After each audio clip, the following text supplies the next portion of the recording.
ഒമാന്റെ ദേശീയ ദിനാഘോഷങ്ങളുടെ ഭാഗമായി ഹത്ത അതിർത്തിയിൽ വൈവിധ്യമാർന്ന പരിപാടികൾ സംഘടിപ്പിച്ച് ദുബായ് താമസ കുടിയേറ്റ വകുപ്പ്.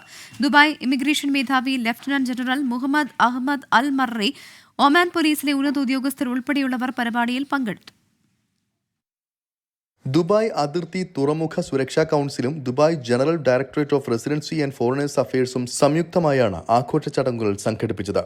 ഹത്ത അതിർത്തിയിൽ യാത്രക്കാരുടെ ചെക്കിംഗ് പോയിന്റ് പരിസരത്ത് നടന്ന പരിപാടിയിൽ ദുബായ് ഇമിഗ്രേഷൻ മേധാവി lieutenant general Mohammed Ahmed Al Marri, അതോടൊപ്പം ഒമാൻ നോർത്ത് അൽബാത്തിനാക് police commander brigadier Abdullah Al Farsi ഉൾപ്പെടെയുള്ള ഉന്നത ഉദ്യോഗസ്ഥരും പങ്കെടുത്തു. ഇരു രാജ്യങ്ങളിലെയും നാടൻ കലാരൂപങ്ങളും മറ്റു പരിപാടികളും ദേശീയ ദിനാഘോഷത്തോടനുബന്ധിച്ച് നടന്നു. ദുബായ് അന്താരാഷ്ട്ര വിമാനത്താവളത്തിലും ഒമാൻ ദേശീയ ദിനാഘോഷം നടന്നു. യാത്രക്കാർക്ക് പ്രത്യേക സ്വീകരണവും സമ്മാനങ്ങളും നൽകി. എയർപോർട്ടിലും ഹത്ത അതിർത്തിയിലും എത്തിയ യാത്രക്കാരുടെ പാസ്പോർട്ടുകളിൽ UAE ഒമാൻ സൗഹൃദം അടയാളപ്പെടുത്തിയ സ്റ്റാമ്പുകളും പതിപ്പിച്ചു.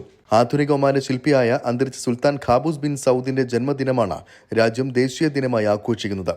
54ാമത് ദേശീയ ദിനമാണ് ഇത്തവണ നടന്നത്. 24 ദുബായ്.